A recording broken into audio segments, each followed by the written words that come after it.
Magandang araw po mga idol at sa mga giliw kong tagapakinig. Nagkita-kita po tayong muli. Ako po ang inyong Tito Blair. Sa araw po na ito, pakinggan po natin ang kwento ni Toti. Isang bata na naghangad na makuha ang mutya ng balete para maging proteksyon at magkaroon ng pagbabago ang buhay nila ng kanyang lola Saling. Subalit paano kung ang pagtataglay ng mutya ng balete ay magiging dahilan ng panganib sa kanilang buhay? Hahangarin niya pa kaya na makuha ito? At ano ang mga lihim na matutuklasan niya sa kabila ng pagkakaroon ng mutya ng balete? Sama-sama po nating alamin ang umaatikabong pakikipagsapalaran ni Toti laban sa mga kampon ng kadiliman na nais kunin sa kanya ang mutya. Subalit bago po ang lahat mga idol, huwag naman po nating kalimutan mag-subscribe at i-hit ang notification bell sa aking YouTube channel na The Voice Addict para sa mas marami pang makapigil hiningang kwentong aswang at katatakutan mula sa mundo ng kababalaghan. Simulan na po natin ang kwento. Naghuhugas si Toti ng platong pinagkainan nila ng kanyang lola Saling nang marinig niya ang malakas na pagtawag sa kanyang pangalan. Teka, ang kaibigan ko si Jerry tumatawag na yun ah. Bakit kaya? Nagmamadaling binanlawan ni Toti ang mga plato para puntahan ang kanyang kaibigan. Tumutulo pa ang tubig sa kanyang mga kamay nang labasin niya si Jerry. Bihira ka naman, no? Ano bang ginagawa mo? Kanina pa ako tumatawag sa'yo, tagal-tagal mo sumagot. Aba, muntik na ako magkaugat sa kakaintay sa'yo dito, Pards, ah. Yun ang tawagan ng magkaibigang Toti at Jerry. Pards. Galing yun sa isang lumang pelikula na napanood nila at ginaya lang din nila. Ang OA mo naman, uugatin ka kagad. Wala pa ang 1 oras ka naghihintay dyan eh. Ano bang ginagawa mo kasi? Naghuhugas ako ng plato eh. Ayan nga oh, basa pa ang mga kamay ko. Kapag di ko kasi inugasan kagad yun, mababasto na naman ako ni Lola Saling. Ayoko na mangyari yun. Ang sakit kaya nung manghataw. Asan ba ang lola mo? Natutulog siya. Ang sarap nga ng tulog niya eh. Humihilik pa nga eh. Okay, amang tama. Pwede kang sumama sa akin. Saan? Sa bukid. Dun, sa may palayan ni Namang Paeng. Magpapalipad tayo ng saranggola. Ang lakas ng hangin dun. Uy, ayos. Gusto ko yan, Pards. Kaya lang wala pa akong saranggola eh. No problema. 2 yung ginawa kong saranggola. Tig-isa tayo. Ayos. Sige, sama ako sa'yo. Saglit lang, may kukunin lang ako sa loob. Bumalik sa loob ng bahay si Toti. Kukunin niya roon ang kanyang sobrero at ang tirador na lagi niyang bitbit kapag aalis siya ng bahay. Kasama na rin ang isang punyal. Ginagawa rin kasi niyang proteksyon ang tirador sa mga galang hayop, lalo na sa mga asong nangahabol. O kaya naman ay maninirador siya ng ibon na pwedeng inasal para may ulam sila ng kanyang lola. Pero mas madalas na ginagamit niya ang tirador kapag may nakikita silang puno ng santol o di naman kaya ay mangga. Siyempre, ang punyal naman ay para pambalat ng mangga. Nakuha na niya ang dapat niyang kuhain sa loob ng bahay. Dahan-dahan siyang humakbang palabas para balikan ang kaibigang si Jerry. 2 hakbang bago pa siya makalabas ng pintuan, may narinig siyang pamilyar na boses. Ang kapopunta bata ka! Boses yun ng kanyang lola Saling. Gising na ito at nakita ang paglabas niya ng bahay. Naku po, kung mamalasing ka nga naman oo. Lola Saling, gising na po pala kayo. Hindi po ba kayo nananaginip? Hindi na. Heto nga oh. Dilat na dilat ang mga mata ko. At kitsuot mo yung sobrero mo at nakasabit niya sa leeg mo yung tirador. Lalayas ka na naman ba? Abay aalis ka ng bahay nang hindi ka lang papaalam. Lola Saling, magpapaalam naman po ako sa inyo eh. Kaya lang po ang sarap po ng tulog nyo. Naghihilik pa nga po kayo kaya hindi ko na lang po kayo ginising. Eh ngayon, gising na ako. O kaya nga po magpapaalam na po ako sa inyo. Magsasaranggola lang po kami ni Jerry dun sa may palayan. Hindi ka aalis. Lola naman eh. Ang labo niyo naman. Gusto niyo magpapaalam ako kapag aalis. Tapos kapag magpapaalam naman po ako, hindi naman kayo pumapayag. Magsasayang ka lamang ng oras doon. Sa kahapon na, dito ka na lamang sa bahay. Saglit lang naman po kami ni Jerry. Saka Lola, naugasan ko na po yung mga platong pinagkainan natin. Tapos nilinis ko na rin po yung kusina. Yung alaga nating aso na si Mikmik, napakain ko na rin po. Kaya wala na po akong gagawin. Pwede na po ako maglaro. Sige na po Lola. Sandaling-sandali lang po kami. Hindi po kami magtatagal. Nakita ni Lola Saling ang pagmamakaawa ng apo para payagan siyang maglaro kasama ang kaibigan. Alam ni Lola Saling na mabait at masunurin si Toti. Hindi rin ito pasaway gaya ng ibang bata, kaya pumayag na lang ang matanda. Hay nako, sige na nga. Yay! Huwag kang magtatagal Umuwi ka din kagad. At saka huwag kayong lalayo. Baka mamaya ay maligaw kayo at paglaruan ng kung ano-anong maligno. Huwag po kayong mag-alala Lola. Uuwi din po kagad kami ni Jerry. Saka hindi po kami paglalaruan ng mga maligno. Takot lang po nun sa akin. Nako. Huwag kang hambog dyan, Toti Baka mamaya marinig ka ng mga maligno. Mainis sa'yo. Hala, sige na. Puntahan mo na ang kaibigan mo sa labas at kanina ka pa tinatawag. Naiinip na yata. Sige po Lola Saling. Salamat po. Masayang lumabas si Toti na may patalon-talon pa. Makakapagsaranggola na sila ng kaibigan niyang si Jerry. O Pards, ang tagal mo naman. Pards, pasensya na. Si Lola kasi nagising Kaya yun, nagpaalam pa ako. Ayaw nga akong payagan Buti, nadaan sa drama. Kaya okay na, payag na siya. Okay, ayos. Sige, tara na. Daanan na lang natin sa bahay namin yung saranggola na gagamitin natin. Bago nga tumuloy sa may palayan, kung saan magpapalipad ng saranggola ang magkaibigan, ay dumaan muna sila sa bahay ni na Jerry upang kunin ang saranggola. Teka, ano to? Di saranggola. Ha? Bakit ganito? Ang ganda nga, di ba? Astig ang pagkakagawa. Kakaiba. Kakaiba talaga. Kasi nga, parang aswang ang pagkakayari nitong saranggola mo. Yan ang tinatawag na style.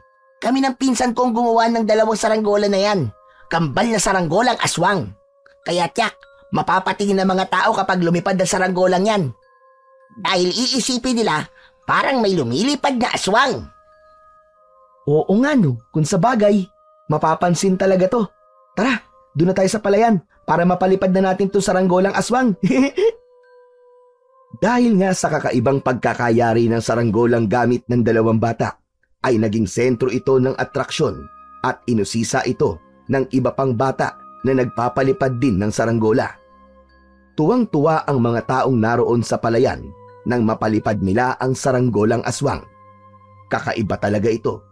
Kapag nasa ibaba, ang titingin sa saranggola, animoy lumilipad nga na aswang, na isa itong manananggal. Kaya may tawanan at sigawan ang mga taong nasisiyahan sa gimik ng saranggolang dala ni na Toti at Jerry. Nawili ang dalawang bata sa pagpapalipad ng saranggola, kaya hindi nila namalayan ang paglipas ng mga oras. Napagod din sila sa ginagawang lakad at takbo habang hawak ang pisi ng saranggola. Pasado 5:00 na noon ng hapon at papalubog na rin ang araw. Isa-isang nagsipag-uwian na rin ang mga batang kasama nilang nagpapalipad ng saranggola. Ang iba ay sinusundo na ng kanilang nanay na may dala pang pamalo. Buti na lamang, hindi ganon ang lola ni Toti, maging ang magulang ni Jerry. Pero tumigil na rin sila sa pagpapalipad. Kailangan na rin nilang magpahinga at umuwi. Masayang naglalakad papauwi ang magkaibigan. Bagamat magkasama sa pagpapalipad ng saranggola, ay hindi pa rin matapos-tapos ang kwentuhan nila. Pagod ang katawan, pero masayang-masaya ang puso nila sa kakaibang karanasan na yun. Magpahinga muna tayo, Toti. Mamaya na tayo umuwi. Sige, Pards. Pahinga muna tayo. Alam naman ni Lola kung saan tayo pumunta kaya hindi yun mag-aalala. Okay. Doon tayo maupo sa may malaking puno na maraming ugat. Malamig dun Hawak ang saranggolang aswang na ginamit nila kanina ay lumapit sila sa malaking puno. Naupo sila ron para magpahinga. Inilapat na rin nila ang kanilang likod para ma-relax ang kanilang pagod sa katawan. Sapagkat pagod ay dinalaw ng antok ang magkaibigan hanggang sa pareho silang nakatulog. Pagkalipas ng halos kalahating oras ay unti-unti nang kumakagat ang dilim. Naalimpungatan si Toti at nagising dahil meron siyang naramdaman. Aray ko naman! Ba't mo ako sinampal, Jerry? Pards naman eh, walang ganyanan. Ang lakas ng trip mo eh. Ano ba sinasabi mo? Hindi ito sinampal, no? Natutulog ako eh. Baka guni-guni mo lang yun. Matulog ka na lang ulit. Siguro nga. Maya-maya pa ay si Jerry naman ang nagreklamo. Aray ko! Ikaw itong nananampal eh. Tumama sa pisngi ko. Ang sakit to na. Hindi ako nananampal. Ito pa nga yung 2 braso ko. Nakasiksik sa kilikili ko. Pards, hindi rin ako yung nanampal sa'yo kanina. Tuluyan nang nawala ang antok ng magkaibigan. Nagtaka sila kung hindi isa man sa kanila ang nananampal. Sino ang gumawa nun sa kanila? Nagkatinginan sina Toti at Jerry at iginala ang kanilang paningin sa paligid. Nanlaki ang kanilang mga mata at tila lumaki ang kanilang mga ulo. Tumindig ang kanilang balahibo sa naramdamang kilabot.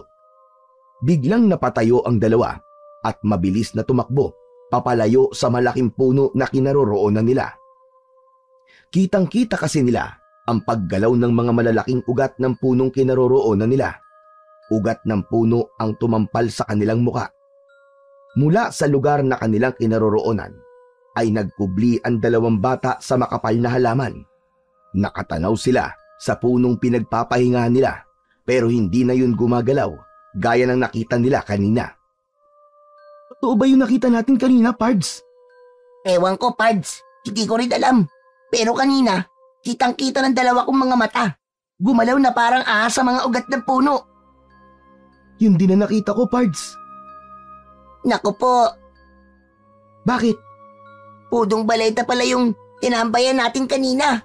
Yung punong sabi pinamumugaran daw ng sari-saring maligno. Hala, ganun ba yun? Yun ang naririnig ko eh. Teka, yung saranggola natin, nasan? Naloko na, Pards. Naiwan natin dun sa puno. Patay! Paano ngayon yan? Eh di, balikan natin. Paano kung gumalaw uli yung mga ugat ng balete? Pero tingnan mo, Pards. Hindi naman na gumagalaw eh. Baka namalikmata lang tayo kanina. Baka nga no, kasi kagigising lang natin. Bagamat may kaunting kaba at takot na nararamdaman sa kanilang dibdib, binalikan nila ang saranggolang aswang na naiwan nila sa puno. Ngunit nang makalapit sila sa puno, ay wala ang kanilang saranggola sa lugar na inupuan nila kanina. Nawawala! Saan napunta yun? Dito lang natin iniwan kanina yun ah. Kaya nga eh, dito ko lang ibinaba yung hawak ko sa saranggola eh. Iginala ni Toti ang kanyang mga mata. Ayun! Tingnan mo, Pards!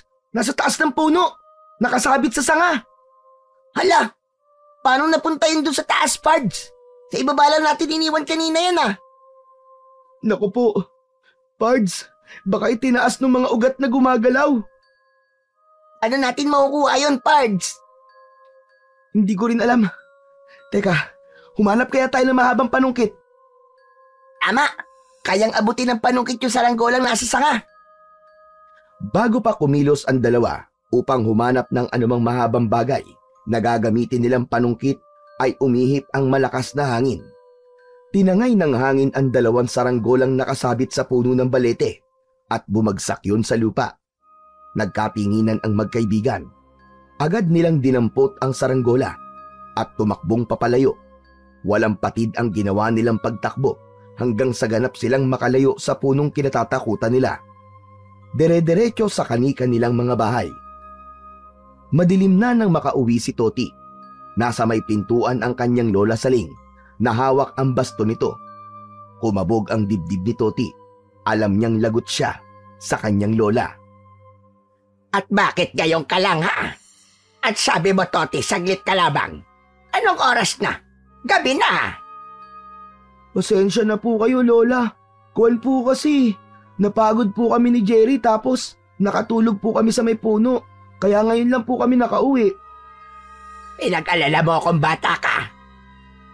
Buong akala ni Toti ay mapapalo na siya ng kanyang Lola Saling. Subalit, hindi ganun ang nangyari. Pasensya na po talaga kayo, Lola, kung pinag-alala ko po kayo. Akala ko tuloy kung may masama nang nangyari sa inyo ni Jerry eh. Magsasaing lang po ako, Lola. Hindi na. Nakapagluto na ako. Alam kong gutom ka.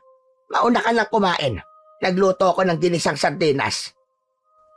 Tahimik lang na nakatingin si Toti sa kanyang Lola Saling. Parang napako ka dyan sa kinatatayuan mo. Saka, bakit ganyan ka kung makatingin sa akin? Wala po, Lola. Kasi nagagandahan lang po ako sa inyo. Justy kang bata ka. Ano ba yung pinagsasasabi mo? Hindi pa nga ako naliligo eh. Okay lang po yun. Hindi naman nalata na di pa kayo naliligo eh. Maganda at mukha pa rin po kayong fresh. Sige po, kakain na po ako. Tumalikod na si Toti na nakangiti. Yun ang pambawi niya sa kanyang lola, ang biruin ito. Sinundan naman ng tingin ni Lola Saling ang apo. Napangiti rin ito, sabay amoy sa kanyang sarili. Muling ngumiti, saka may ibinulong. Kung sa bagay, ama ang apo ko. Kahit di ako bagong paligo, hindi pa ako mabaho. Fresh pa rin. Hindi pa rin makapaniwala si Toti na hindi siya napalo ng kanyang Lola Saling, samantalang ginabi siya ng pagsasaranggola. Kung sa bagay, nagpaalam naman siya, saka si Jerry ang kasama niya. Nangako na rin ang lola niya sa kanya na babawasan na nito ang pamamalo sa kanya dahil nga lumalaki na siya. Kundi magpapaalala na lamang ito sa kanya, lalo na kapag may nagagawang pagkakamali. Ulila na sa mga magulang si Toti. Ang kanyang mga magulang ay halos sabay na namatay dahil sa isang aksidente. Ayon sa mga kwento ng kanyang Lola Saling, 5 taon pa lamang siya nang iwan ng mga magulang. Sa mga lumang larawan na lamang niya nakikilala at nakita ang itsura ng kanyang ina. Pero hindi ang kanyang ama. Walang larawan na ipinakita si Lola Saling sa bata.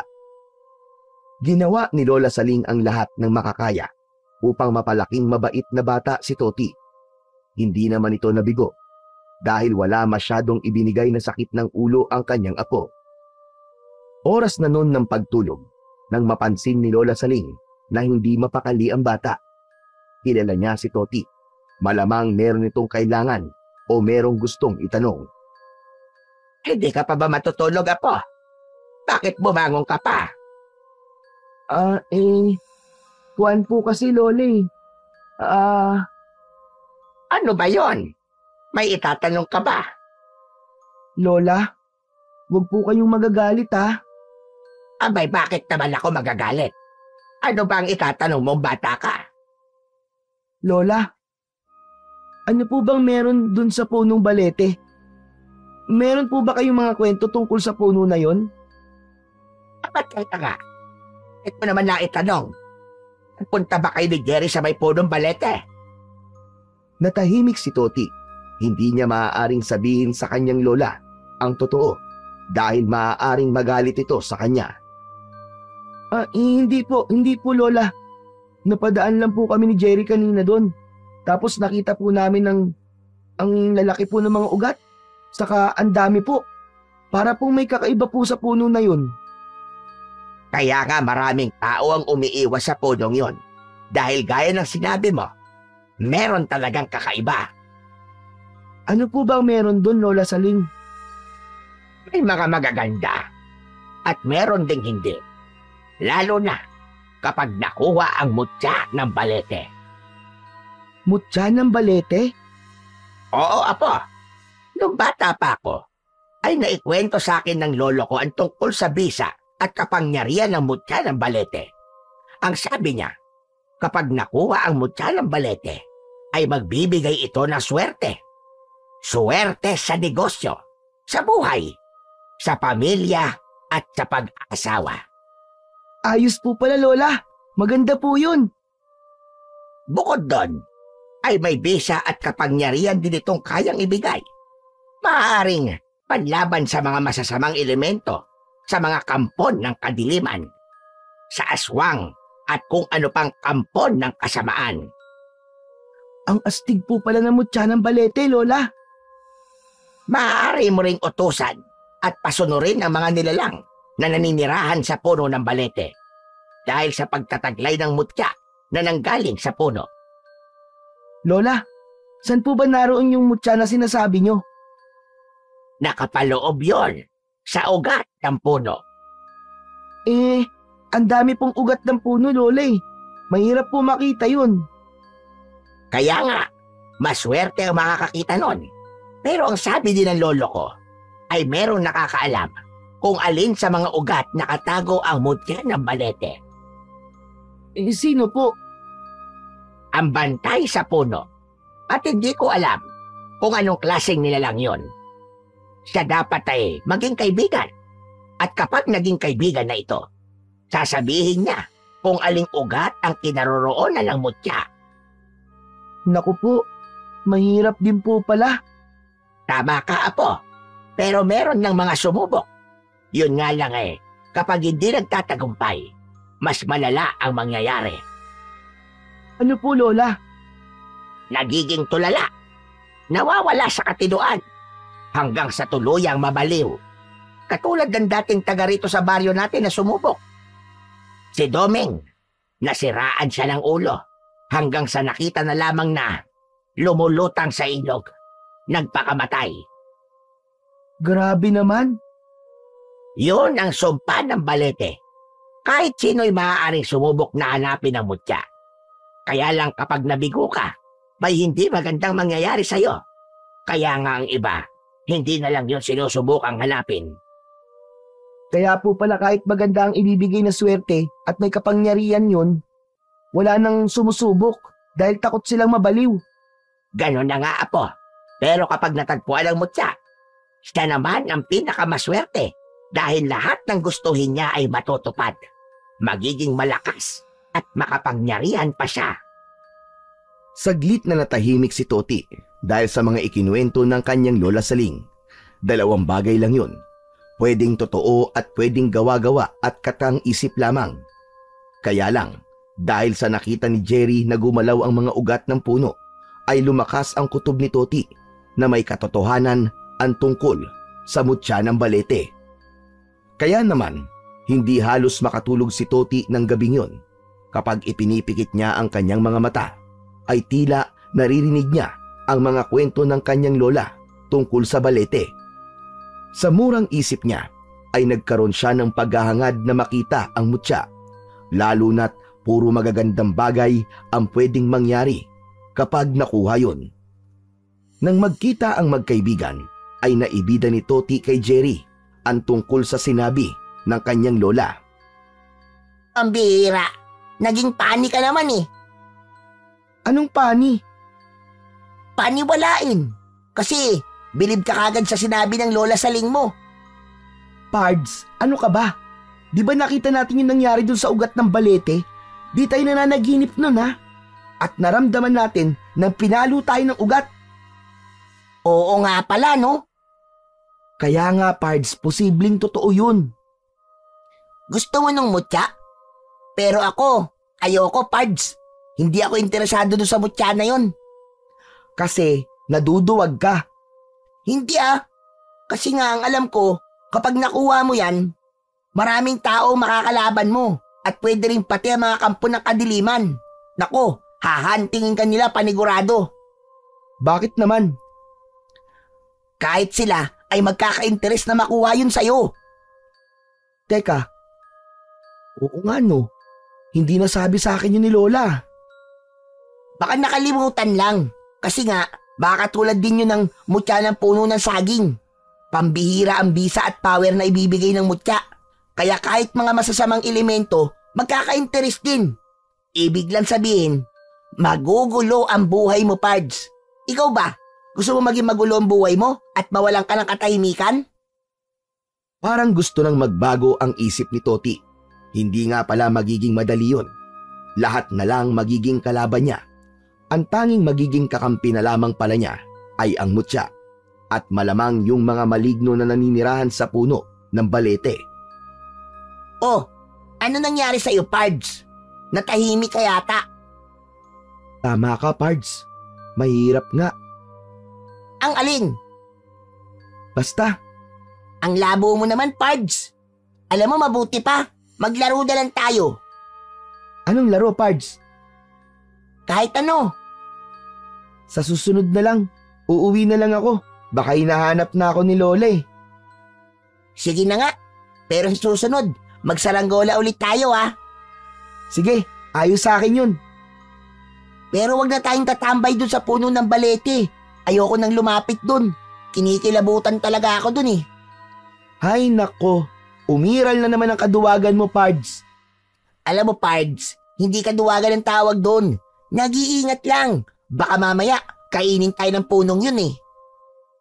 Walang bibig ang puno, Pards. Paano kung biglang bumuka ang mga ugat, tapos lunukin tayo?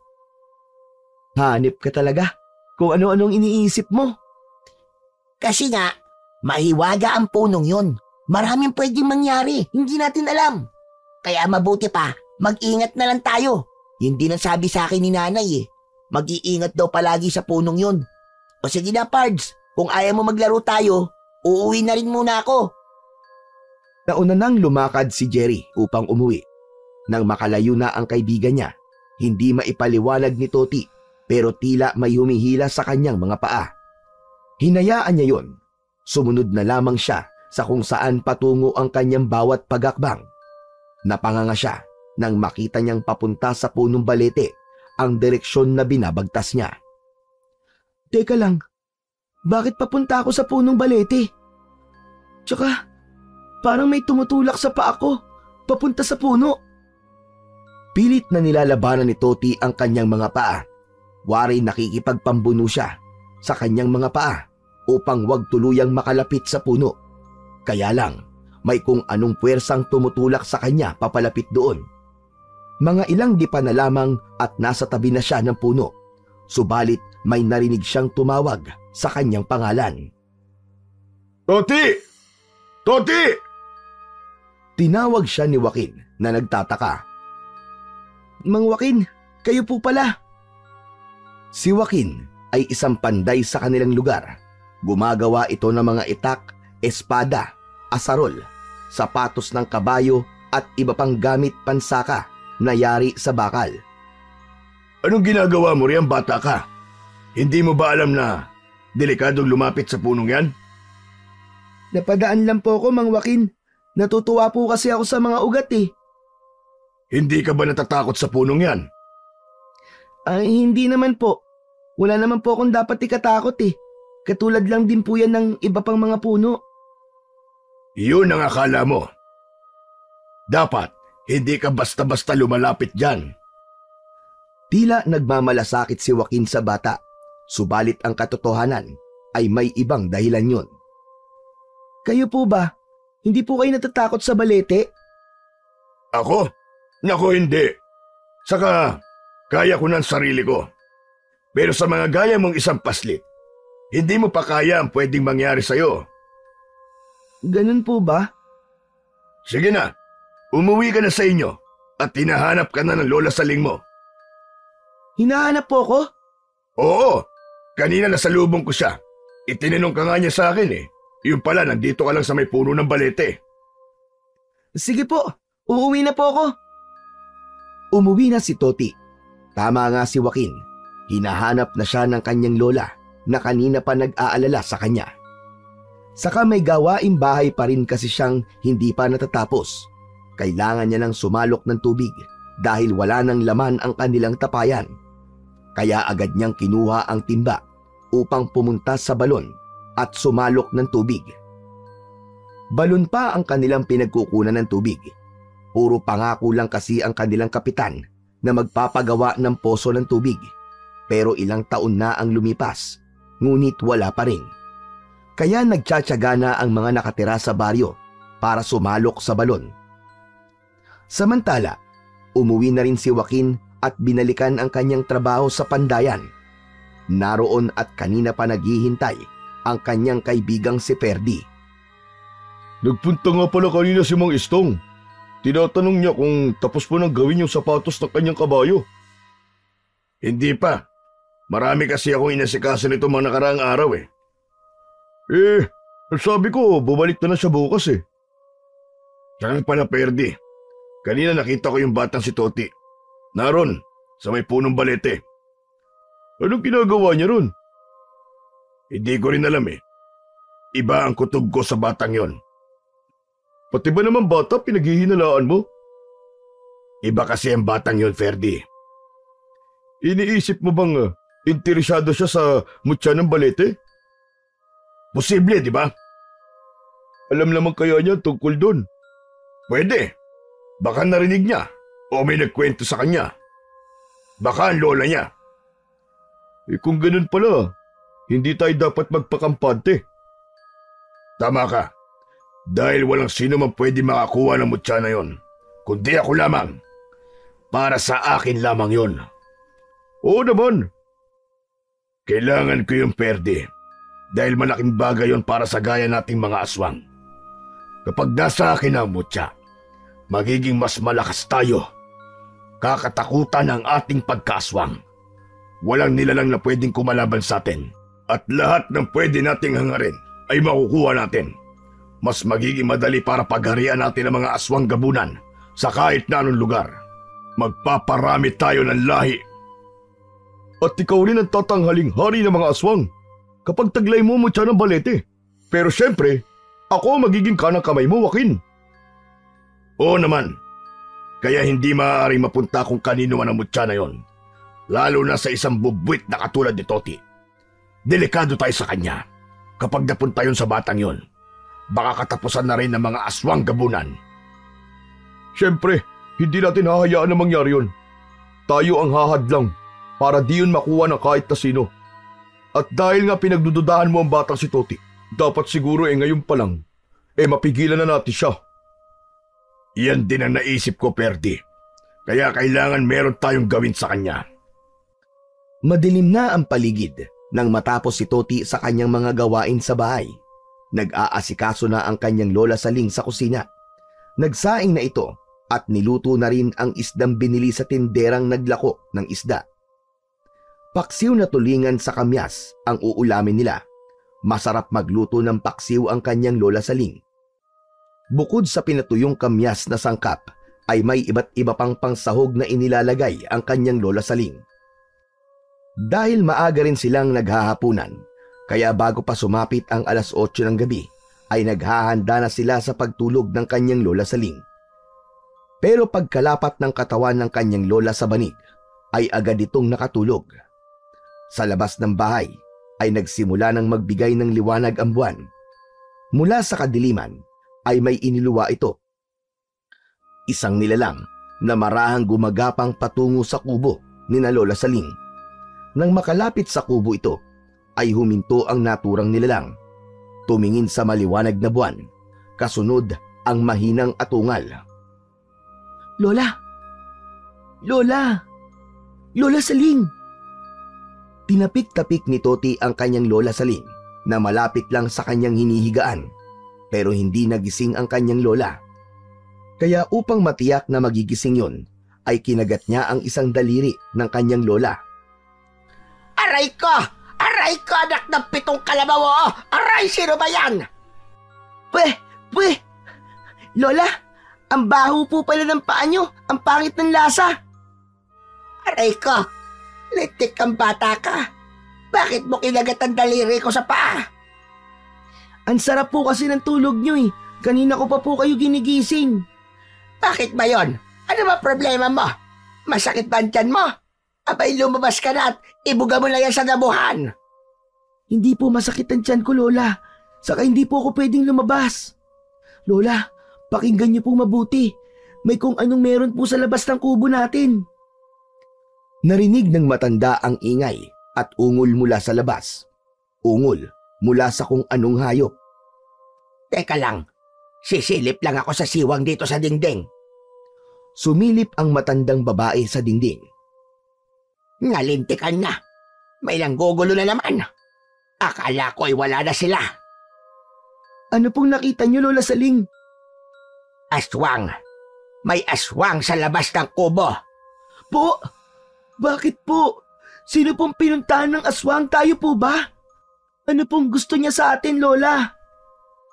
Hindi ko rin alam, Apo. Pwedeng gutom lang yan. Sandali lang, Apo. Ano pong gagawin niyo, Lola Saling? Yung tirador mo. Akin na. Kailangan ko yan. Heto po, Lola. Lagi ko pong katabihan sa higaan eh. Kumuha ka ng bawang doon sa kusina. Bilisan mo. Agad na sumunod si Toti sa utos ng kanyang lola. Lola, heto na po ang bawang. Titiradorin ko ang aswang na yan. Lola, ako na lang po kaya. Masasintado po ako. Saka medyo malabo na po ang mata niyo, baka hindi niyo po tamaan. Ay, oo nga pala, no? Sige, mabuti pa nga. Ikaw na lang ang tumirador. Bahagyang binuksan ni Toti ang bintana. Kitang-kita niya ang aswang na tila nag-aabang sa labas ng kubo. Nagbabantay ang aswang. Sige lang, tumambay ka pa riyan. Sapul ka dito sa tirador ko. 1, 2, 3. Yun! Sapul! Tinamaan mo ba, Apo? Dinig na dinig ng maglola ang pag-atungal ng aswang na labis na nasaktan ng tamaan ng bawang. Paikot-ikot po ang aswang, Lola Saling. Parang lalo pong nagalit. Pabayaan mo siya. Mamaya lang aalis na rin yan. Dahil alam niyang hindi niya pala tayo basta magagalaw. Hanggang sa lumipas na ang gabi, ay hindi na sila ginambala pa ng aswang. Tama ang kanyang Lola Saling. Aalis din ito. Subalit alam din nilang hindi yun ang huling pagkakataon. Malamang ay bumalik ang aswang.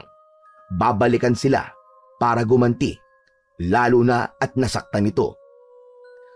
Dahil sa naging karanasan ng gabing yun, muli ay pumasok sa isip ni Toti ang mutya ng balete. Kung ganong hindi pala sila ligtas ng kanyang lola dahil merong kampon ng kadiliman na maaaring umatake sa kanila. Tama lamang na magkaroon siya ng pananggalang at proteksyon. Tanging naiisip ni Toti ay ang mutya galing sa balete. Samantala, nang magkita muli ang magkaibigan, ay naikwento ni Toti kay Jerry ang tungkol sa aswang na tinirador niya nung nakaraang gabi. Napatay mo ba, Pards? Hindi kasi isang beses ko lang tinirador gamit ang bawang na siyang ipinambala ko. May nanggugulo na naman pala dito sa baryo natin, Pards. Oo nga, dati nawala na ang mga aswang na yun eh. Ngayon heto na naman. Dapat, bago pa sila dumami, madlangan na sila. Sabi kasi, grupo-grupo daw ang mga aswang na yan. Hindi ako natatakot sa kanila, Pards. Hayang ka na naman eh. Nagpipiling superhero ka na naman eh. Baka isang sakmal ka lang ng aswang na yun. Tigok ka kagad. Siyempre, hindi ako papayag na basta-basta lang magpapasakmal sa aswang, no? Kaya nga kailangan magkaroon ako ng power. Tama. Sa kilikili power mo, tsak, hilo ang mga aswang. Pards, ang sama mo naman kabanding. Hindi ganun ang gusto kong sabihin, kundi yung power na di nila ako basta matatalo. Alam ko na ang ibig mong sabihin, Pards. Yung mutya ng balete, no? Nakasapul mo, Pards. Kapag nakuha ko yun, di wala na silang laban sa akin. Matatakot na sila sa akin. Paano mo naman makukuha yun? Hindi nga madali, di ba? Kaya nga nag-iisip ako kung paano ko makukuha yun. Samantala, sa pandayan ni Joaquin, nakita ni Perdi na may malaking bukol sa noo ang kumpare niya. Paring Joaquin, ano nangyari dyan sa noo mo? Para kang tinubuan ng nuno sa punso ah. Hayop na kutong lupang yun. Ano? May nakaaway kang kutong lupa? Nagpunta ka ba sa punong balete? Hindi yun. Lamang lupa yung sinasabi mo eh. Kundi si Toti. Siya yung kutong lupa. Siya ang may kagagawa nito. Ano? Paano nangyari? Nagkainkwentro kayong dalawa? Di ba sabi ko sa'yo, kailangan kong gumawa ng paraan para hadlangan siya. Kaya kagabi, nagpunta ako mag-isa sa bahay nila. Nag-anyong aswang ako. Di ko naman nakalain na maabilidad pala ang batang yon. Asintado pa. Tinerador ba naman ako? Tumama sa noo ko yung bawang na ibinala niya. Isang gaya ni Toti? Ganyan na nangyari sa'yo? Oo. Tinuruan ng lola niya eh. Mukhang magiging malaking problema natin ang kutong lupa na yon. Kaya nga babalikan natin siya. Tuturuan natin siya ng leksyon. Sige, pilayan natin para hindi na makapalagpa. Kapag nakailaman lola, edi idamay natin. Simula nang may umaligid na aswang sa kubo ng maglolang Saling at Toti, madalas nang nag-aalala ang bata. Lalo na't walang katiyakan kung kailan biglang aatake uli ang aswang. Kaya hindi maalis-alis sa isip ng bata ang tungkol sa mutya ng balete. Malaking tulong ito sa kanila. Kung anuman ang naiisip niyang plano, ay hindi niya na muna sasabihin sa kanyang kaibigang si Jerry. Kilalang kilala niya na ito. May pagkamatabil din ang dila nun. Maaaring sabihin kung kanino ang kanyang gagawin. Lalong hindi rin niya yun sasabihin sa kanyang lola Saling sapagkat hindi yun papayag. Kaya dapat lamang na makakuha siya ng tiyempo, ng tamang panahon at pagkakataon upang gawin ang kanyang binabalak. Samantala, gaya ng ikinabahala ni Toti, ay nagbalik ang hindi inaasahang bisita. Nakaramdam ng tawag ng kalikasan ang bata. Dahil sa labas pa ng kubo ang kanilang palikuran, nagulat siya nang buksan niya ang pinto sapagkat 2 aswang ang bumulaga sa kanya. Pero hindi kaagad nakapasok ng bahay ang mga aswang dahil maagap na naisara ni Toti ang pinto sa kapatakbong lumapit sa kanyang lola na noon ay natutulog. Lola! Lola, gising! Gumising ka po! Andito na naman ang mga aswang at 2 po sila! Pupungas-pungas pa na bumangon si Lola Saling sa pagkakatulog. Ayaw talaga niya tayong tigilan! Tatayo pa lang sana sa pagkakaupo si Lola Saling nang makita niyang nasa loob na ng bahay ang 2 aswang. Nakapasok na ang mga ito dahil hindi na isara ng maayos ni Toti ang pinto. Anong kailangan niyo sa amin? Lubayan niyo kami, mga aswang! Patuloy lang sa paglapit ang 2 aswang. Agad na sinunggaban ng isang aswang ang braso ni Toti. Ah! Bitiwan mo ako! Bitiwan mo ako! Huwag mong sasaktan ang apo ko! Hayop ka! Walang narinig ang aswang. Sadyang gusto nilang kunin si Toti. Nang mga sandaling yon, ay pilit na may kinakapa sa ilalim ng banig ang matandang babae.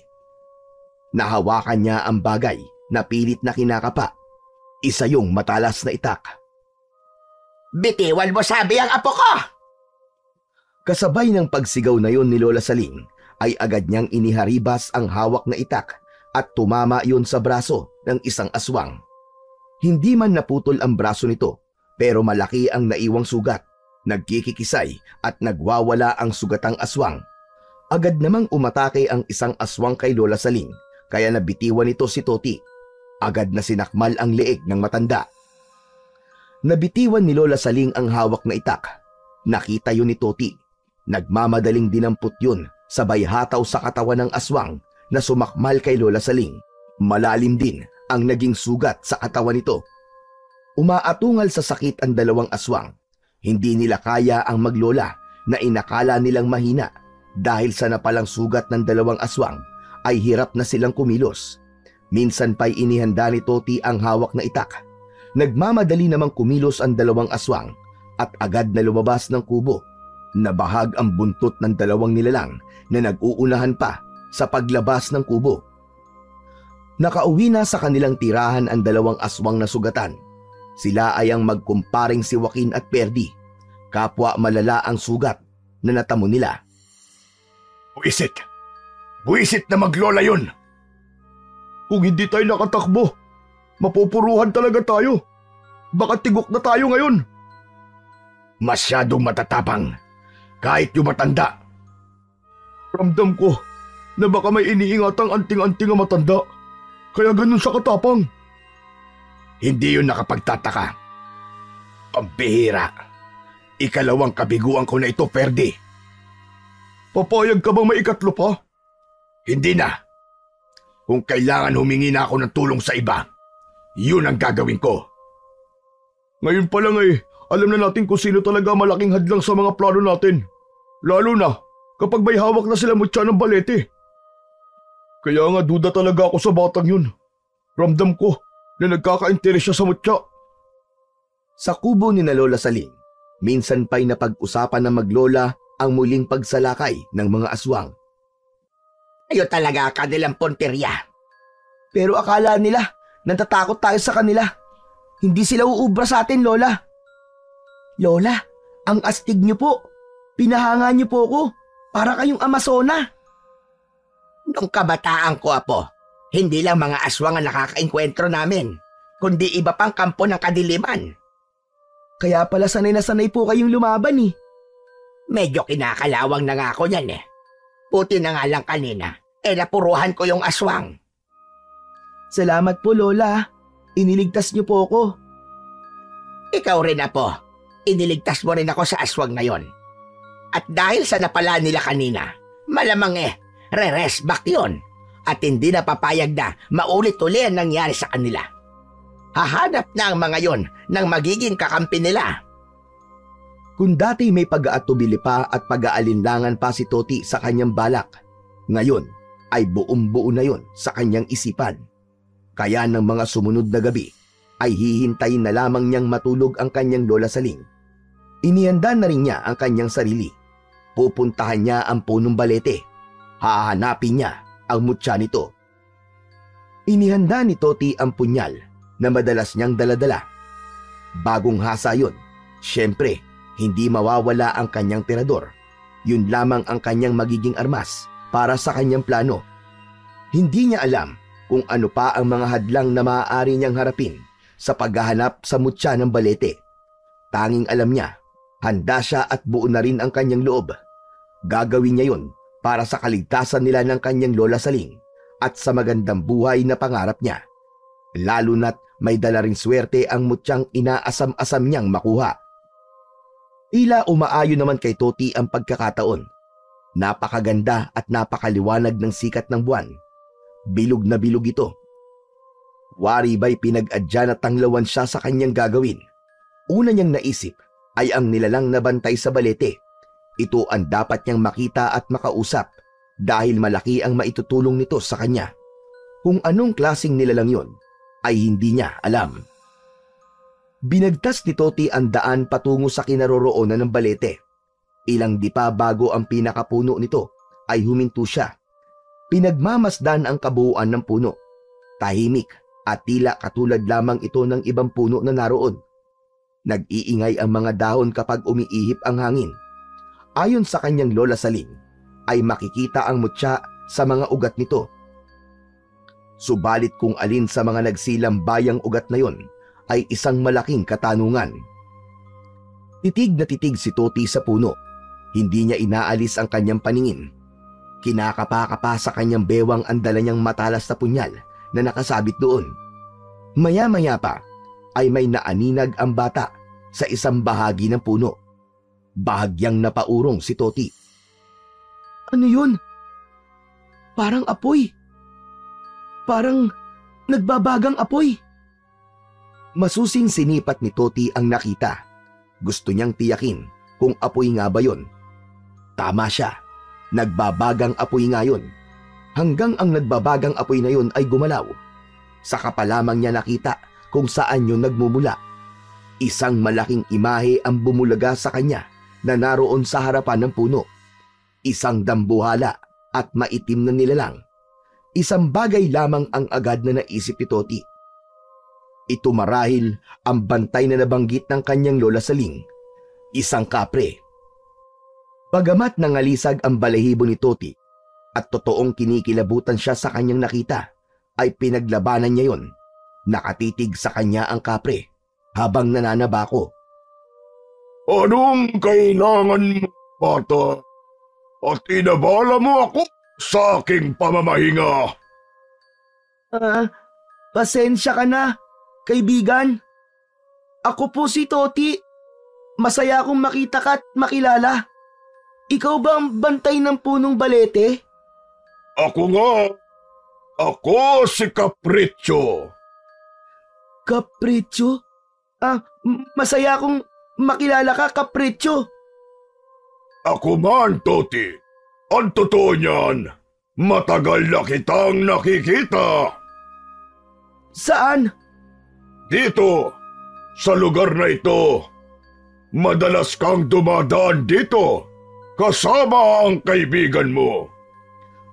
Tama ka, Capriccio. Capriccio, natutuwa kaming pagmasdan ng punong balete. Sa dami ng mga nilalang na pumupunta dito, hindi ako makapaniwala na magaan ang loob ko sa'yo, bata. Talaga? Oo, pakiramdam ko nga, matagal na tayong magkakilala. Ikinatuwa ni Toti ang sinabing yun ng kapre. Malaking bagay yun para sa kanyang plano. Posibleng hindi siya mahirapan sa kanyang ibig gawin. Ganun din ako sa'yo, kaibigang kapre. Ngayon lang tayo nagkakilala pero magaan kagad ang loob ko sa'yo. At hindi ako natatakot. Hindi ko rin maintindihan kung bakit hindi kita nagawang takutin. Samantalang ang ibang nagpupunta dito ay kung ano-anong pakikipaglaro ang ginagawa ko sa kanila para sila'y takutin at hindi na bumalik sa lugar na ito. Pero hindi sa'yo. Salamat kung ganun, Capriccio. Alam kong hindi ka pupunta dito ng walang dahilan, Toti. Ramdam ko kung anong pakay mo. Ha? Alam mo? Oo! Dahil iisang bagay lang ang dahilan ng pagpunta rito ng iba't ibang nilalang. Ang mutya ng punong aking binabantayan. Oo, Capriccio, tama ka. Pasensya ka na. Gusto ko lang kasing makuha yun para sa aking lola. Ibig ko mabigyan siya ng magandang buhay bago man lang siya mamula sa mundong ito. Saka, para mailigtas na rin kami sa panganib. Hindi ko talaga alam, Toti. Ang alin? Bakit ganito ang nararamdaman ko? Naawa ko sa iyo, bata, at napakagaan ng loob ko. Merong kakaiba sa iyong bata ka. Hindi ko lamang mawari. Yung tungkol sa mutya ng balete. Maaari mo ba akong tulungan, kaibigan, para hanapin yun?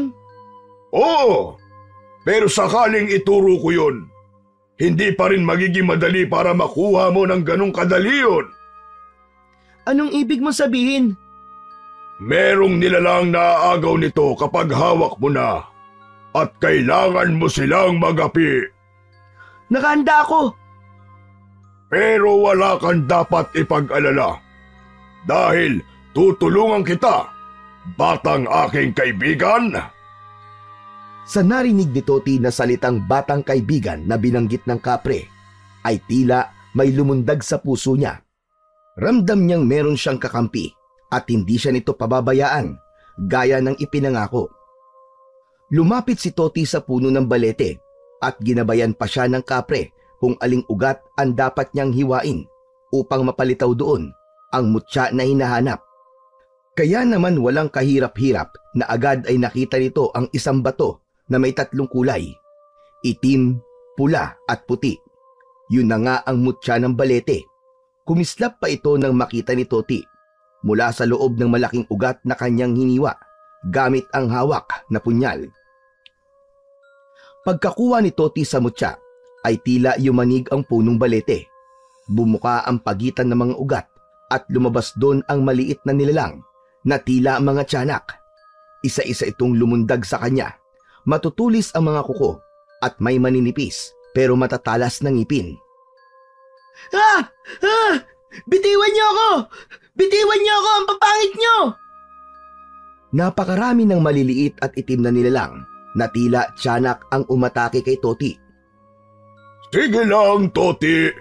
Kayang-kaya mo yan. Basta wag mong bibitiwan ang mutya ng balete. Hawak ang punyal ay isa-isang hinarap ni Toti ang maliliit na nilalang. Bumabaon sa katawan ng mga ito ang talim ng punyal, subalit tila ba hindi nauubos ang mga ito. Nasusugatan man pero hindi namamatay, kundi nangihina lamang at pagkatapos na makabawi ng lakas ay muling sasalakay sa kanya. Ang bihira! Bakit hindi pa rin kayo nababawasan? Paano ko kayo uubusin? Ang punyal na hawak mo, Toti, itarak mo sa katawan ng balete. Bilisan mo! Bakit ka, Pretyo? Gawin mo na lamang ang sinasabi ko sa'yo. Agad na sinunod ni Toti ang sinabi ng kapre. Mariing itinusok ni Toti ang punyal sa katawan ng puno. Naitusok ko na, kaibigan! Bunutin mo! Matigas at hirap si Toti sa pagbunot ng itinusok niyang punyal. Naipon na sa katawan niya ang maliliit na nilalang.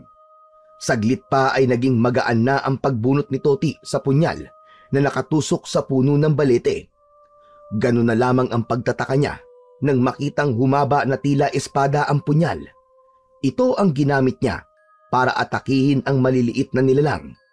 Nahahati ang katawan ng bawat nilalang na tamaan ng hawak niyang espada.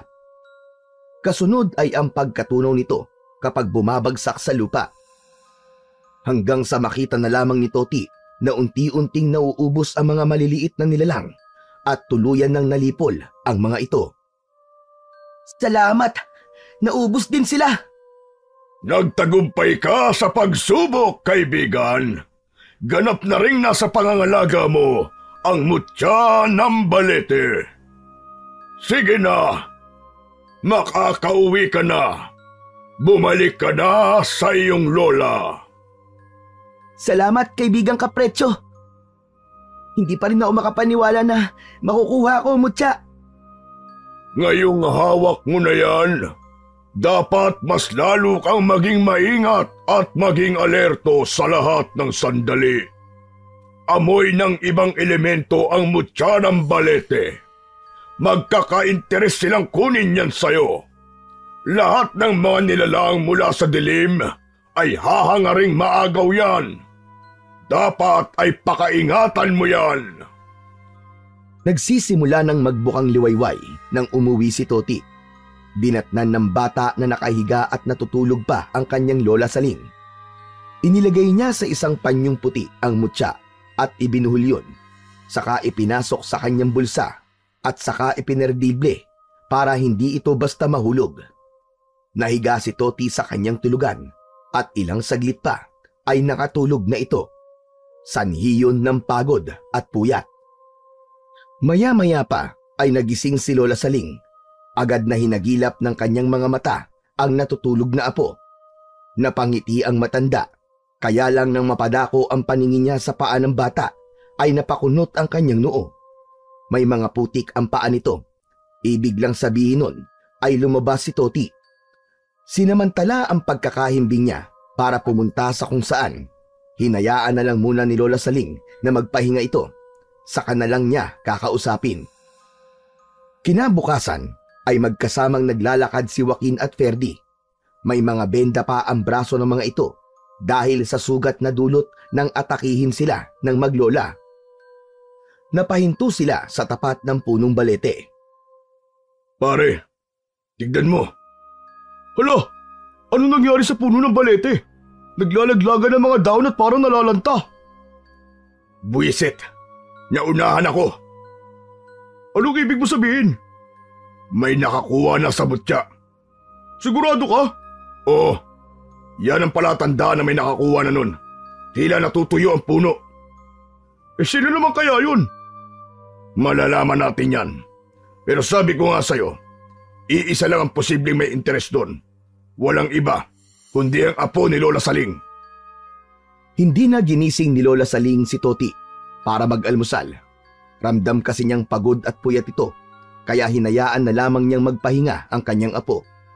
Nang tanghalian na, ay sa kanya ito ginising, pero tila antok na antok pa rin ito. Sa unang tingin pa lamang ni Lola Saling kay Toti, ay may napansin na kagad itong kakaiba sa bata. Iba ang aura at may malakas na enerhiya siyang nararamdaman. Pero hindi niya muna ito uusisain. Hihintayin na lang niyang makakain muna ito. Ginatang talbos ng kamote at pritong isda ang tanghalian nila. Maganang kumain ang bata. Nakadalawang balik ito sa kusina para kumuha ng kanin. Pagkatapos kumain, ay naghugas na rin ito ng plato, gaya ng nakagawian. Nang matapos itong makapaghugas ng plato, ay naupo sa isang bangko. Hinihimas-himas pa nito ang tiyan dahil ramdam pa rin niya ang kabusugan. Nagsimula ng magtanong si Lola Saling sa bata. Ay gusto ka bang sabihin sa akin, Apo? Po, Sabi ko, kung may gusto ka bang sabihin kay Lola. ha? Wala po. Apo, matagal na tayo magkasama. Mula nang isinilang kaya ko na ang kasama mo't nag-alaga sa'yo. Kaya alam ko kapag may inililihim ka sa akin. Kuwan po kasi. Ano po kasi Lola Hindi naman ako magagalit basta magsabi ka lamang ng totoo sa akin. Isa pa, alam kong umalis ka kagabi. Hindi magkakaila ang mga mapuputik mo mga paa nang matulog ka. Kalimutan mo maghugas. Naku, pasensya na po kayo Lola. Ang totoo po niyan meron po akong pinuntahan kagabi. Sinasabi ko na nga ba May dinukot si Toti sa kanyang bulsa. Ipinakita sa kanyang lola ang nakabalot sa puting panyo. Sus Mariosep kang bata ka! Nasa akin na po Lola. Hawak ko na po ang mutya ng balete. Agad itong kinuha ni Lola Saling at ibinalot sa panyo. Saka luminga-linga sa paligid. Ibalot mo yan dali! Ibalot mo! Itago mo yan, Apo! Bakit po Lola? Hindi mo dapat inilalabas yan. Iba ang taglay na amoy ng mutya ng balete. Madaling naaamoy yan ng ibang elemento. Hahangarin nilang maagaw yan sa'yo. Pero Lola, hindi po nila makukuha sa akin. Abay, dapat lang. Hindi rin po ako makapaniwala Lola Saling sa nangyari kagabi. Dahil madali ko lang po nakuha ang mutya. Ang bantay po na sinasabi nyo, isa palang kapre. Hindi niya po ako sinaktan. Naging kaibigan ko pa nga po siya Capriccio po ang pangalan niya. Hindi kanya pinagbawalan para makuha ang mutya? Hindi po Lola, kundi tinulungan niya pa po ako. Itinuro niya po sa akin kung saan ugat ko po makukuha ang mutya. Saka sabi niya po, magaan daw po ang loob niya sa akin. Hindi nga daw po siya makapaniwala bakit parang matagal niya na raw po akong kakilala. Bakit po kaya ganun ang sinabi ng kapre? Natahimik si Lola Saling. Meron siyang naalala. Nagtataka naman na nakatingin sa kanya si Toti. Lola, bakit po? Wala, Apo ko. Saka, nung makita ko po yung kapre, saglit lang po ako natakot sa kanya tapos parang naging komportable na po akong kausap siya. Siguro dahil naging mabait siya sa'yo. Yun nga po ang ipinagtataka ko Bakit mabait po sa akin ang bantay ng puno ng balete? Hindi na sumagot pa ang lola ni Toti, bagamat iba ang kutob niya sa mga sinabi ng bata. Samantala, nais makatiyak ni Joaquin at Ferdy tungkol sa kanilang hinala. Kaya nagmanman ang dalawa. Nagtungo sila sa lugar na malapit sa bahay ng maglola. Nagsisimula ng dumilim nun.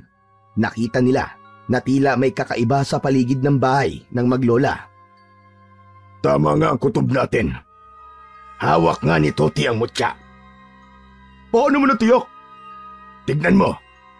May malalaking bato at katawan ng patay na puno na nagkalat malapit sa bahay nila.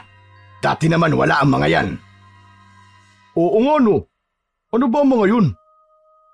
Mga nilalang dilim ang mga yan. Iba't ibang uri ng masasamang elemento na nais kunin din ang mutya. Mamaya lang, magbabago ang anyo ng mga yan para umatake kay Toti. Kung ganun, hindi lang tayo may interes na kunin yun, kundi iba pang nilalang. Ganun na nga, pero hindi mo na tayo makikipagsabayan sa mga yan. Hahayaan muna natin sila ang mauna. Saka nalaman tayo kapag naubos na ang mga yan. Unang gabi yun, nataglay ni Toti ang mutya ng balete. Magpapahinga na sana ang maglola nang biglang umuga ang kanilang kubo. Lola Saling, ano po nangyayari? Lumilindol, Apo.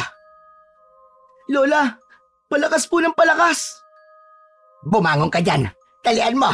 Doon tayo sa labas ng bahay at baka magiba itong kubo natin. Nagmamadaling bumangon si Toti at Lola Saling para lumabas ng kubo. Subalit paglabas nila ay gano'n na lang ang pangihilakbot ng matandang babae. Hindi rin makapaniwala si Toti dahil sa iba't ibang nilalang na tumambad sa kanila. Mga iba't ibang elemento ng dilim. Ang mga ito pala ang umuuga ng kanilang kubo. Lola, mga iba't ibang maligno at halimaw. Ito na nga ba sinasabi ko, Apo? Dahil yan sa mutya na nakuha mo, inatake tayo ng iba't ibang uri ng nilalang para kunin yan sa'yo. Hindi nila to basta makukuha sa akin, Lola. Tumakbo papasok ng bahay si Toti. Meron siyang kukunin na nakalimutan niyang dalhin. Agad niyang kinuha ang kanyang punyal at ang terador. Samantalang ang mutya na hanap ng iba't ibang maligno at nilalang ng dilim ay namamalagi sa kanyang suot na short.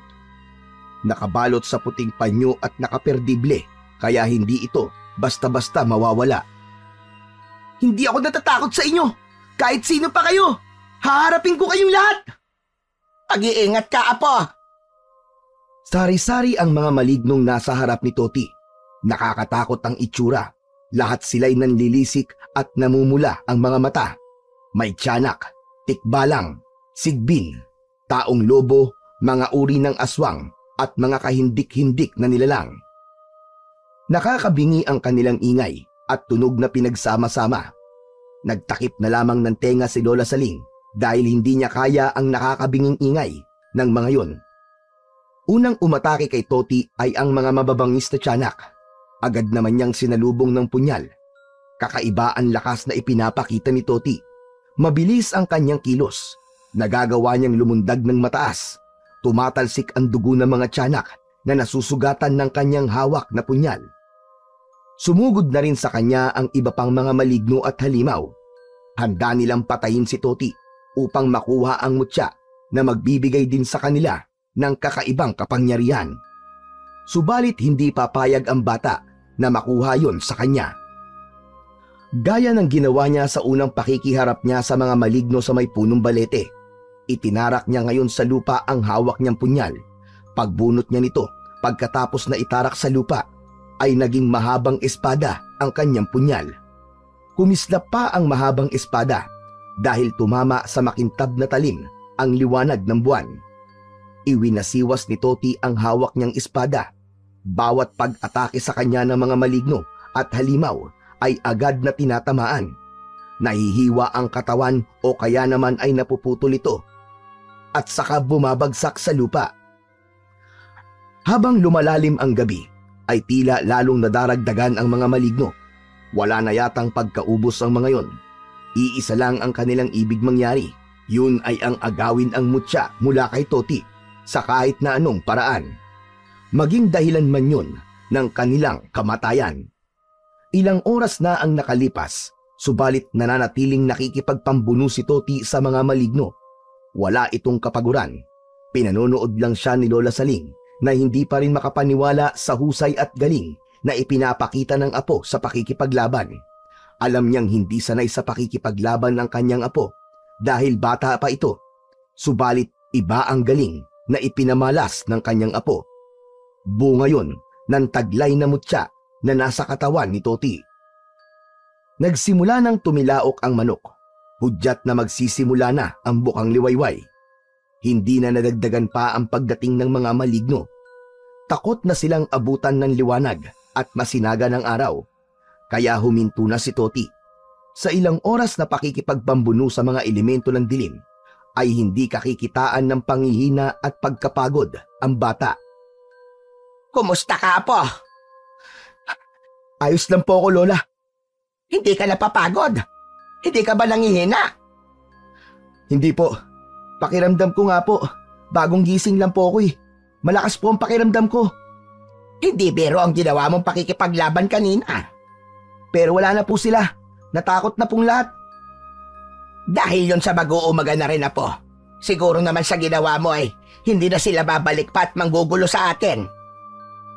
Dapat lang po, Lola, dahil masasayang lang ang oras nila. Ang buong pangyayari sa magdamag na lumipas ay nasaksihan pala ni Joaquin at Perdi na buong magdamag na nag-abang sa mga pangyayari. Hindi nga talaga pangkaraniwan ang bisa ng mutya na yun, kumpare. Kaya nga sinabi ko nga sa'yo, dapat ako makakuha nun. Paano? Akong bahala. Hindi mo ba nakita? Halos pinagpraktisan lang ni Toti ang mga halimaw at maligno na nakalaban niya. Sikil lang sa kanya mga yun. Dahil nga walang utak ang mga malignong yun. Pero tayong mga kakaibang uri ng aswang gabunan, matalino tayo, pare. May paraan ka para makuha ang mutya kay Toti? Oo, napag-aralan ko na yan. Kaya hindi ako kikilos na alam kong tagilid ako at mabibigo lang. Pare, huwag kang magyabang ha. Nung wala pa ngang mutya si Toti, muntik na tayo mapatay. Ngayon pa kayang taglay niya na ang mutya ng balete? Ibahin mo ko. Kaya abangan mo na lang ang susunod na mangyayari. Nang mga oras na yon ay may nabuo ng plano si Joaquin. Pagpasok niya sa kanyang bahay ay tumuloy kagad siya sa dingding. Pinuntahan ng isang kalendaryo. May tiningnan siya at tiniyak. Kapag siniswerte ka nga talaga, hindi na pala ako maghihintay pa ng kung ilang buwan. Pwede na pala. Pwede ko na maagaw kay Toti ang mutya ng balete. Hindi na ipinaalam pa ni Joaquin kay Perdi ang kanyang pinaplano. Baka maging sagabal pa ito dahil sa pagdududa at pagiging negatibo. Bukas na ng gabi, babalikan kita, Toti. At humanda ka dahil magiging akin na ang mutya. Yun ang naibulong ni Joaquin sa kanyang sarili, kasabay ng kanyang halakhak. Samantala, pagkatapos ng naging pagsalakay ng iba't ibang elemento ng dilim sa bahay ni Lola Saling, ay tila binigyan na sila ng katahimikan.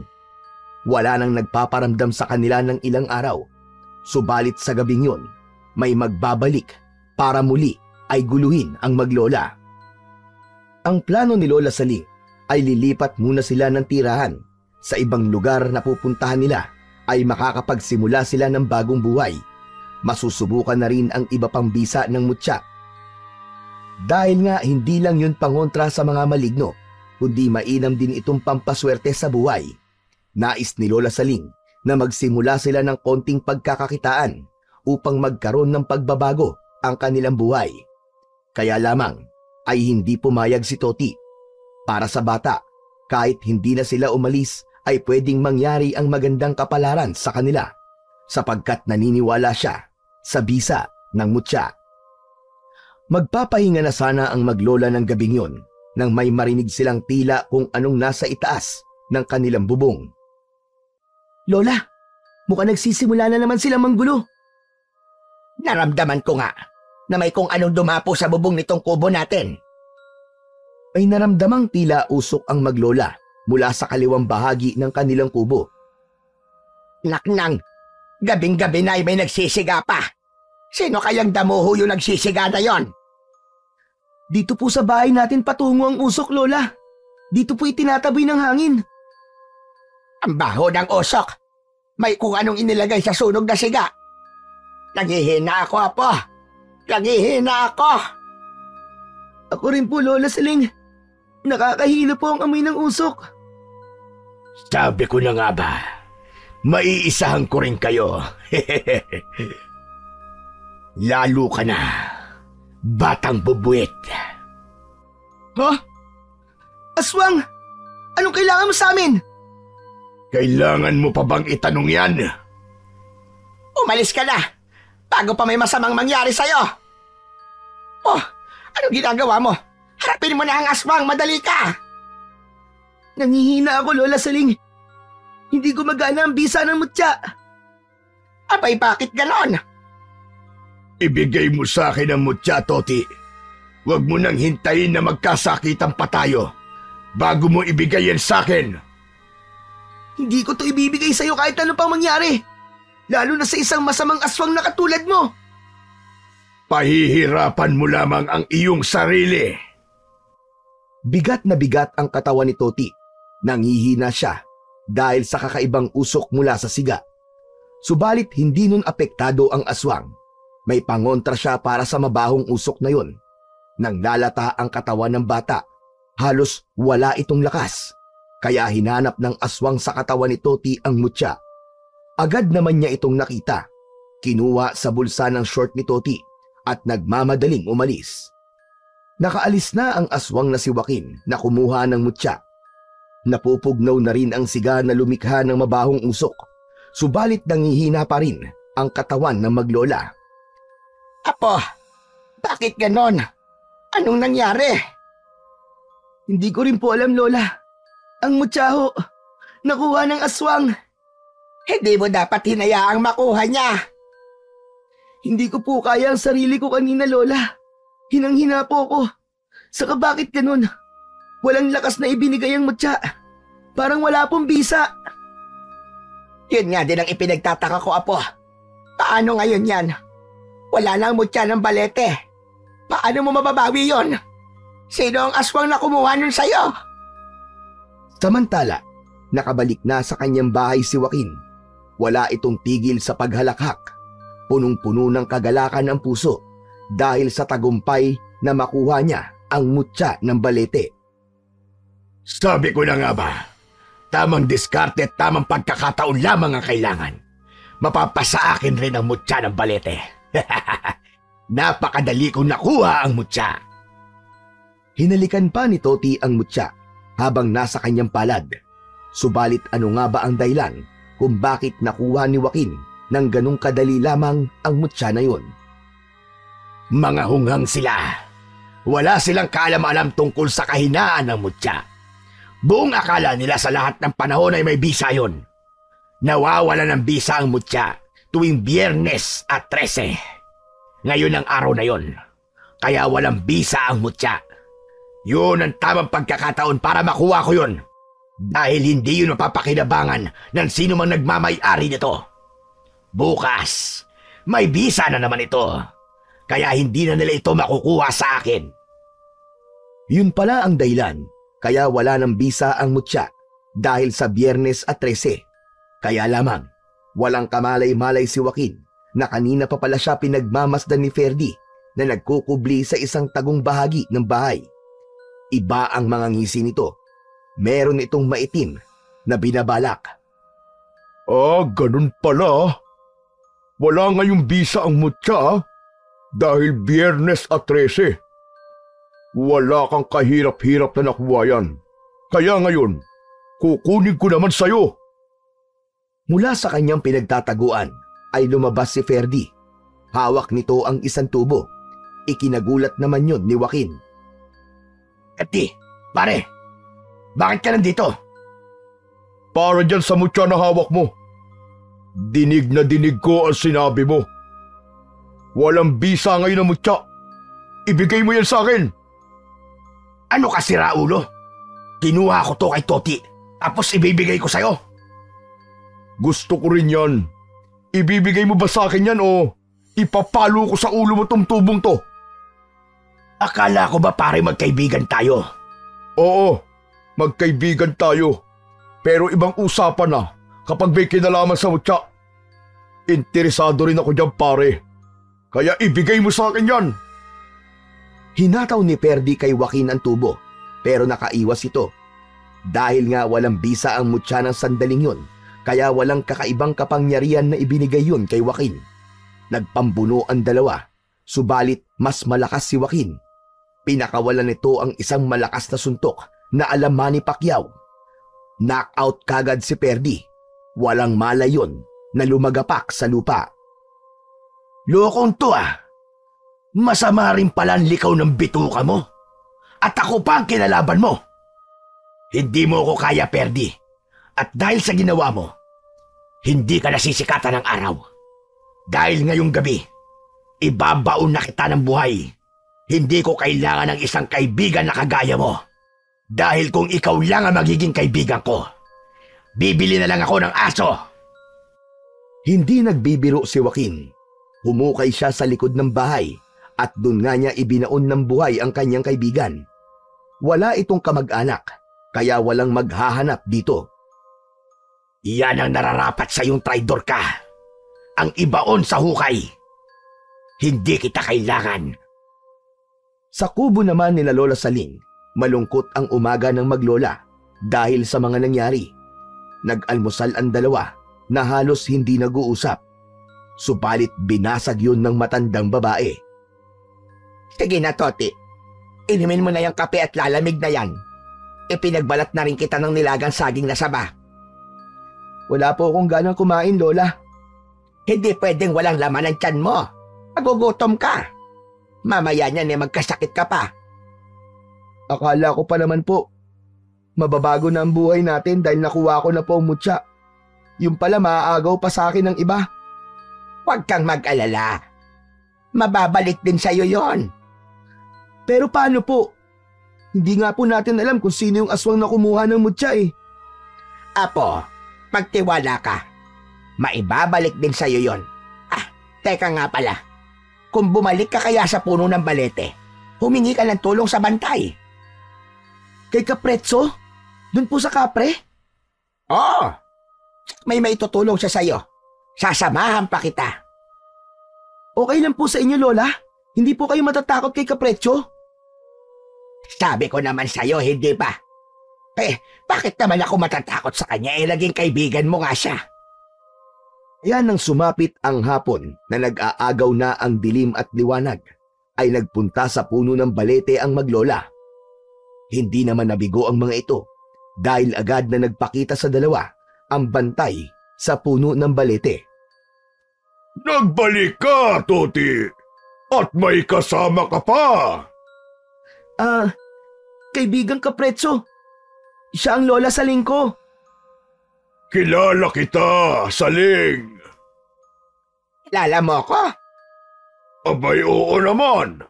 Hindi ako maaaring magkamali. Natatandaan kita. Siguro nga nakita mo na ako dati. Dahil taga rito rin ako.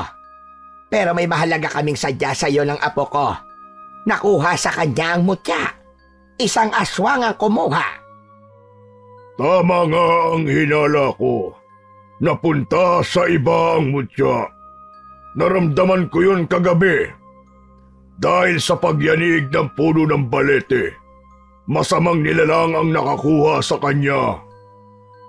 Kaya nga dapat yung maibalik sa aking apo. Pero nagtataka ako. Bakit nakuha yung kagabi at hindi nagkaroon ng bisa? Walang ibinigay na lakas sa apo ko. Yun ay marahil kagabi ang sandali ng panghihina at pamamahinga ng mutya. Kaya wala itong bisa. Sinamantala yun ang nilalang na kumuha kay Toti. Kaya pala. Pero ngayon, nagbalik na ang bisa nun. Tulungan mo kami, kaibigang Kapretso, para mabawi ang mutya na yon. Huwag kayong mag-alala. Gagawin ko yun. Tutulungan ko kayo. Dahil nga hindi ko maaaring pabayaan ang batang kasama mo. Hindi ko may paliwanag.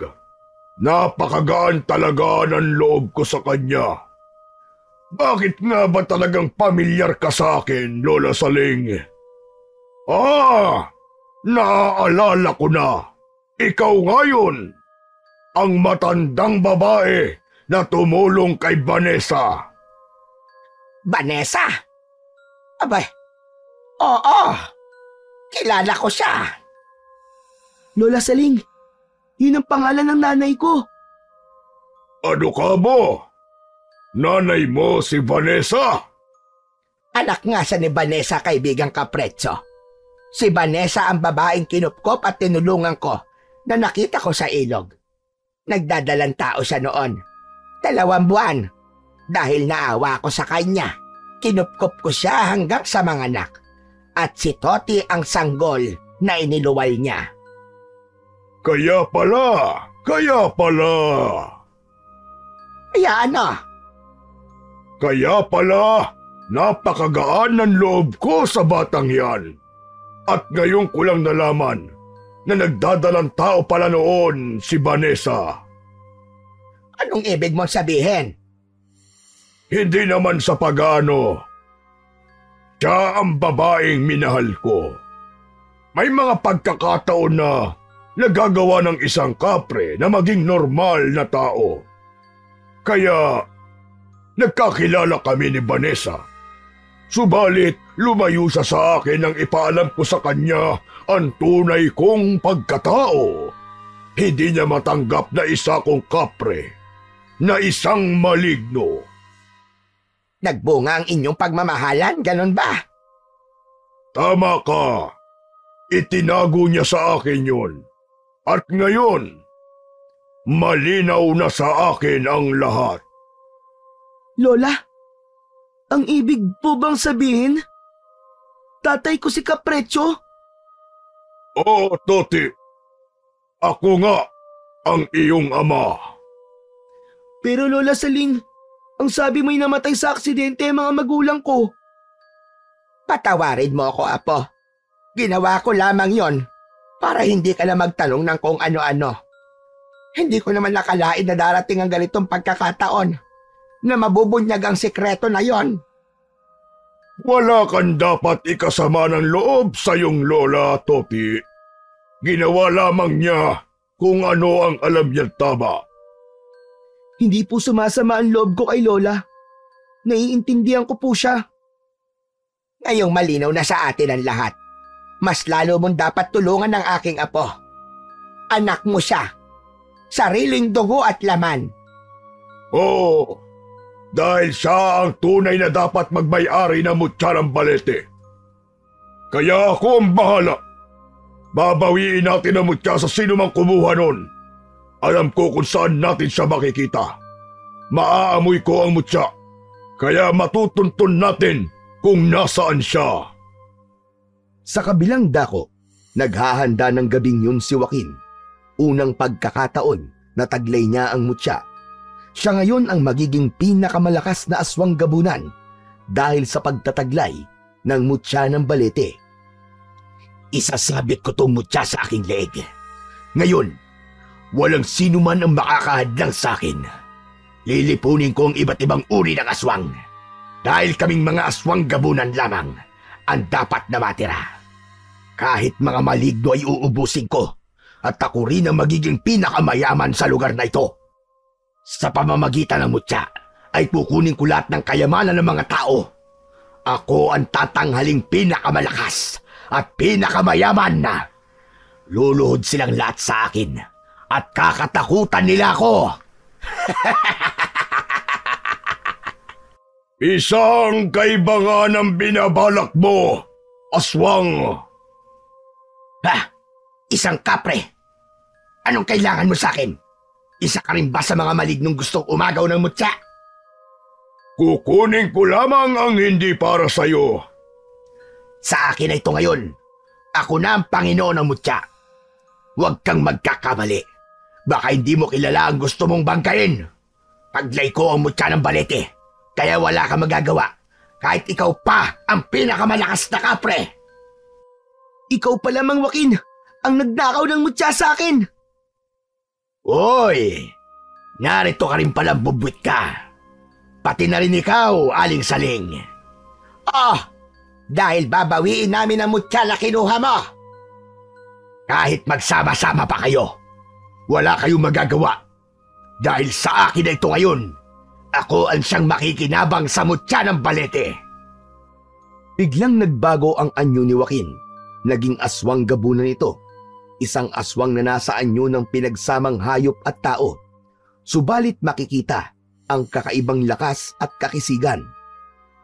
Sige lang, lumapit ka sa akin, kapre, para makita mo kung ano ang iyong hinahanap. Hindi natakot ang kapre sa aswang gabunan na si Joaquin. Agad na dinakma nito ang leeg ng kaharap. Nagpapapalag ito. Bitiwan mo ako! Walang hiya ka! Bakit ganun? Hindi ko kayang labanan ang lakas mo! Kayong nasa akin ang mutya! Dahil nagkamali ka ng akala mo, ako ang bantay sa mutya na taglay mo. Kaya ngayong nakalapit na ako sa'yo, sa akin nagkaroon ng bisa ang mutya at hindi sa'yo. Sapagkat ako pa rin ang kinikilalang kakampi ng mutya ng Balete. Kaya kukunin ko yan sa'yo, sa ayaw at sa gusto mo. Hinigpitan ng kapre ang pagkakasakal kay Joaquin. Kinuha nito ang mutya na nakasabit sa leeg ng aswang, saka inihagis kay Toti. Toti anak, kunin mo ito para sa'yo ang mutya. Ikaw na ang bahala sa hambog na aswang na ito. Sinalo ni Toti ang mutya ng Balete na inihagis ng kapreng ama. Pagkadikit nun sa katawan ng bata, ay ibang lakas ang agad na naramdaman nito. Gamit ang kanyang punyal na laging dala ni Toti, ay inatake niya ang aswang. Matindi ang galit na nararamdaman nito sa aswang. Paulit-ulit na itinarak sa katawan ang hawak na punyal. Walang nagawa ang aswang na si Joaquin, kundi ang umatungal sa sakit at hirap na nararamdaman. Pinanood lamang siya ni Lola Saling. Nakangiti at nananabako naman ang kapre habang nakatingin lamang sa ginagawa ng bata. Tumigil lamang ito nang makitang wala ng buhay ang aswang na minsan ay umagaw sa kanyang mutya. Wala na ang aswang na may masamang tangka kay Toti. Nabawi na rin dito ang mutya na sadyang nakalaan para sa kanya. Naging buo na rin ang pagkatao ng bata dahil nalaman na niya ang totoo at natanggap niya ang katotohanan. Sadyang sa kanya nakalaan ang mutya ng Balete dahil anak siya ng bantay nito na isang kapre, si Toti, ang tunay at dapat nagmamay-ari nito. Ngayon nga, sa tulong ng mutya, ay nakatitiyak na ang pagbabago sa buhay ng maglola. Magagamit na nila ng tama ang mutya na may pangakong magandang buhay upang makatulong rin at magligtas sa mga tao mula sa pananakop at pag-atake ng masasamang elemento at kampon ng kadiliman. Bukod nga sa kanyang Lola Saling, ay meron ng kakampi at matatakbuhan si Toti. Yun ay ang kanyang ama, isang kapre na nagbabantay sa kanya na buong puso niyang tinanggap ang katauhan. Bawat isa sa atin ay may nakatakdang kapalaran. Kung anumang meron tayo ay maaari nating gamitin para sa ating ikabubuti at sa kaligtasan at kapayapaan ng iba at hindi para sa ikapapahamak ng ating kapwa-tao.